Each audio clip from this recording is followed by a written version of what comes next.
साधकों की जिज्ञासा है कि नामजप में भूल होने पर अथवा नामापराध बन जाने पर क्या करना चाहिए, उनसे कैसे उबरा जा सकता है, साधक को उस समय कैसे सावधान रहना चाहिए। इसी प्रकार के प्रश्न पत्र द्वारा श्री जयदयाल जी गोयनका को भी प्राप्त होते थे।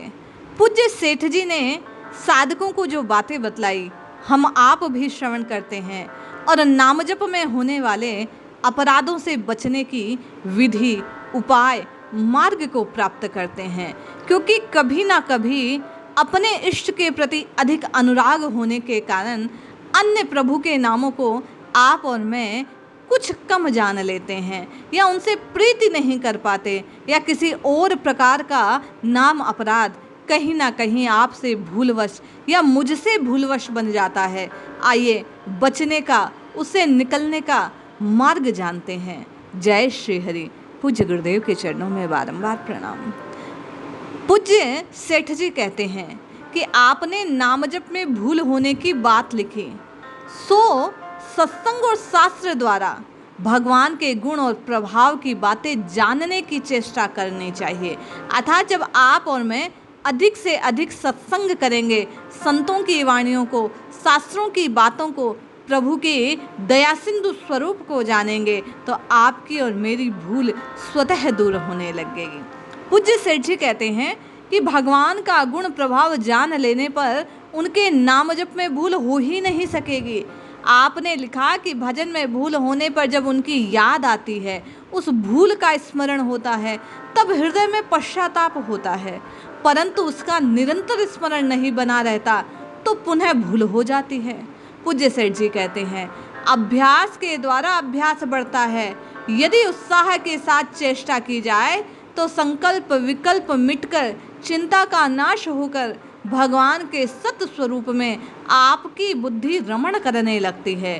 पूज्य सेठ जी कहते हैं, भगवान के भजन ध्यान की लगन से संसार की जो वस्तुएं हैं वे उनके सामने कुछ नहीं, ये सत्य जानने का आपको और मुझे संकल्प आने लगता है। हृदय में ये भाव पुष्ट होने लगता है। लगन उसी का नाम है जिसमें अपने शरीर का भी ज्ञान न हो और निरंतर संत की, सत्संग की, शास्त्र की चर्चा श्रवण करने से, संग करने से आपको और मुझे ये लगन प्राप्त होती है। पूज्य सेठ जी कहते हैं, भगवान के प्रति प्रेम बढ़ाने में अपना तन मन धन सब कुछ लगा देना चाहिए। भजन सत्संग का तीव्र अभ्यास करने से पापों का जल्दी नाश हो जाता है। भजन निष्काम होने से, सत्संग निरंतर होने से प्रभु के स्वरूप का ज्ञान होता है। भजन के द्वारा मिथ्या संसार की वस्तुओं की इच्छा न रखना ही निष्काम भाव है, और इस भाव को ग्रहण करने से पूज्य सेठ जी कहते हैं, लगन दिन दिन बढ़ती है। मृत्यु को हर समय याद रखना चाहिए। संपूर्ण संसार और शरीर को क्षणभंगुर समझना, जानना और मानना चाहिए। भगवान के नाम जप को, उनके स्वरूप के ध्यान का अभ्यास तेज करना चाहिए। पीछे कोई हर्ज नहीं, जो कुछ गलती बन पड़ी वह धीरे धीरे स्वतः दूर हो जाएगी। पूज्य सेठ जी कहते हैं साधकों को समझाते हुए कि भजन ध्यान करने पर यदि भगवान इस जन्म में नहीं मिलेंगे तो दूसरे जन्म में उत्तम योनि तो मिलेगी, और पूर्व संस्कारवश दूसरे जन्म में भजन ध्यान और भगवान में प्रेम होगा और फिर भगवान मिल ही जाएंगे। इस प्रकार दूसरा भी जन्म हो तो किसी की कोई हानि नहीं, परंतु चेष्टा तो ऐसी करनी चाहिए कि इसी जन्म में भगवान मिल जाए। मनुष्य जैसा कर्म करता है उसी के अनुसार उसको योनि मिलती है, परंतु भगवान के भजन ध्यान का प्रताप ऐसा है कि वह नीच कर्म करने वालों को भी पापों को नष्ट कर उनको उत्तम योनि, उत्तम लोक को प्रदान कर देता है। जिनका भजन साधन बहुत तेज हो जाता है उनको भगवान इसी जन्म में मिल जाते हैं। पूज्य सेठ जी कहते हैं, इसलिए सब बातों को भूलकर भजन करना चाहिए, प्रभु की नाम पुकार करनी चाहिए। पूज्य सेठ जी कहते हैं, उनको भगवान इसी जन्म में मिलते हैं, ये बात सत्य है। उन्हें फिर जन्म धारण नहीं करना पड़ता, वे भगवान के परम धाम को चले जाते हैं। परंतु जो मनुष्य जान बूझकर पाप करता है उसे सावधान रहना चाहिए, क्योंकि पीछे भजन साधन के द्वारा भी उसके पाप दूर नहीं होते, वह धोखा खाता है। उसके पापों का नाश तभी होगा जब वह उनका फल भोग लेगा। इसलिए भजन का सहारा लेकर जानबूझकर पाप नहीं करना चाहिए। अनजाने में जो पाप हो गए उनका नाश स्वतः भजन के प्रताप से, भगवान के नाम जप के प्रताप से हो जाएगा।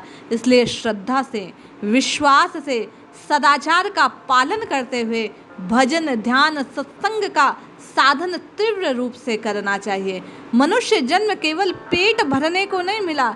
पूज्य सेठ जी कहते हैं, पेट भरने के लिए तो कीट पतंग, कुकर, शुकर, गधे, कोए आयु पर्यंत चेष्टा करते हैं, योनि बदलते हैं और पुनः उसी प्रकार का जीवन व्यतीत करते हैं। किंतु धिक्कार है यदि मानव जीवन जैसा अनमोल तोहफा पाकर भी आप और मैं भगवान को पाने की, प्रभु की ओर जाने की चेष्टा नहीं करते तो यह व्यर्थ चला जाएगा। भगवान की प्राप्ति ही मनुष्य जीवन का एकमात्र चरम लक्ष्य है। पूज्य सेठ जी कहते हैं, इसलिए बारंबार सर्वोच्च साधन इस नाम जप को जिह्वा से ग्रहण करना चाहिए, जपना चाहिए, रटना चाहिए, पुकारना चाहिए। निश्चित ही ये पुकार सफल होगी। इसी जन्म में मुझे आपको प्रभु की प्राप्ति होगी। इसलिए श्री सेठ जी की वाणी को श्रवण कर अपने द्वारा हुई गलतियों को, अपराधों को दूर करने के लिए नित्य नया भजन करना चाहिए। प्रभु को और अधिक भाव से पुकारने का प्रयास कीजिए। जपते रहिए, रटते रहिए, पुकारते रहिए। अपने इष्ट के नाम की बारंबार रटना कीजिए। निश्चित ही मुझे आपको लाभ होगा, हमारा भी कल्याण होगा। जय श्री हरि।